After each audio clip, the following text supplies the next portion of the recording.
Earn unique NFTs with skills alone? Easy.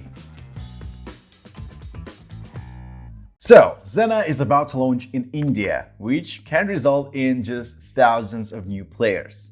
So what does that mean? We will need to hurry up to farm all those precious resources while it's not too late. And daily tournaments are great for this purpose. Plus, don't forget that the team announced a $400,000 tournament when Indian players get on board. So how do we know that?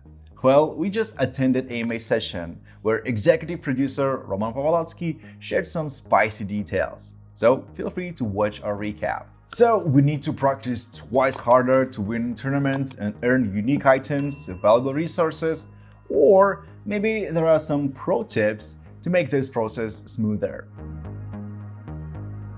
So Xenna's daily tournaments are free for all. So even if you are a newbie without a cool robot, you're good to go. Tournament starts at 16 or 4 p.m. UTC, and that's the rule. You can enter from the lobby, and every battle includes 10 players, so it'll be intense. The starter pack is the same for everyone. XMR Atom level 46, and you don't need to spend talent because all robots already have a default leveling. Set of abilities from common to legendary, and if you need more details, just check out our guide on XMR skills. So just as in regular battles, you can choose 3 abilities, but inside the game, you can activate only 2. The third one is for flexibility. In the tournament menu, you can also see your place, your rating, and a rating formula. And it's a bit tricky.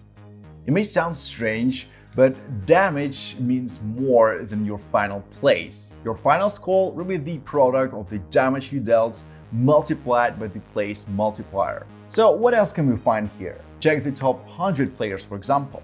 And it is important if you finish like from 90 to 100, as after the tournament ends, you may be kicked out of the rewards. Last time I was 97, 1 minute before the end. But when the calculation of the results ended, I took like 103rd place and lost my rewards.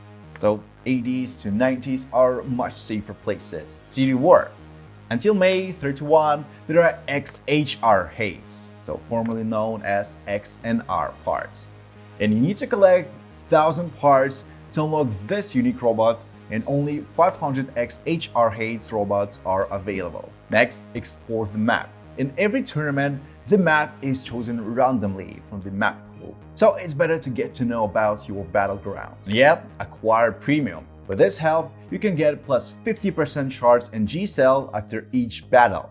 So I recommend considering this purchase. But all this becomes meaningless when you click Fight. After a short queue, you'll step into the battleground. If it's your first tournament game, don't be sad when you get trashed out instantly, because players here are beasts. And yeah, it's not just a regular game against bots where you can just chill and win 10 out of 10. Alright, dry your tears, we can get through together. Here are some tips. A wise strategy starts with preparation. A lot depends on the set of abilities in your arsenal. So a popular choice here is Silent Facility for generating robots in warp ambushes, and also Hack for intercepting enemy robots in the field. Alternative set, Gravity Traps, which will stun enemy robots when attacking your towers, and also Long Barriers, which will also stun an opponent and increase the attack damage. The third option is the Speed module for fast movement around the map, and also Sapper, which allows you to mine the map with legendary mines. With this set, your robots need to circle around the map to place as many mines as possible and inflict maximum damage on opponents. Therefore, the number of units in troops is not so important. And yeah, you don't want to fight players instantly.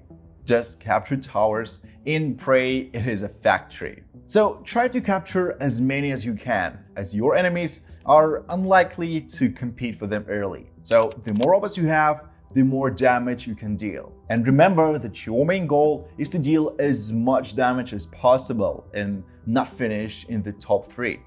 So capture warp ambushes, intersect enemy robots in the field, and try to kill everything you see on your way. And here, don't hide in a sandstorm to prolong your presence on the map. After the recent update, the damage your troops take in the storm is equally divided between players. So in this way, you improve their total score and you don't want it, right? Sometimes a retreat is better than a hero's death.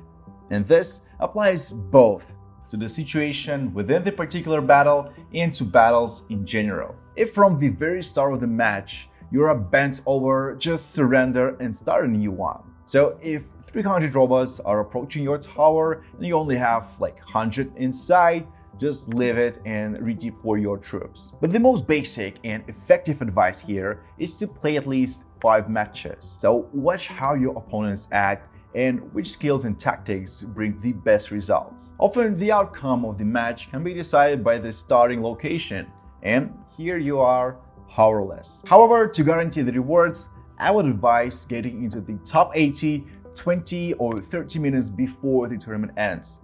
So this will require at least 3,000 points. So why are you unlikely to get into the top 10? So I've noticed players feeding their units to the warp ambush player on purpose. And it can be assumed that they are fellow guild members who are hunting for ratings. So of course it can't be 100% sure, but I have a feeling here. But hey, 45 XHR haze parts is not the worst reward, right? Okay, as you can see, many things don't depend on you. It is pure random sometimes. But that's why daily tournaments are free. So if you aim for the top like 11 or 100 rewards, you won't be able to win enough XHR haze parts to unlock the robot. But there will be new rewards starting from June. So I would highly recommend you participating in daily tournaments, as this is the only legit way and a pretty easy way to earn unique NFTs with your in-game skills. So what could be better? And yeah, have a good luck.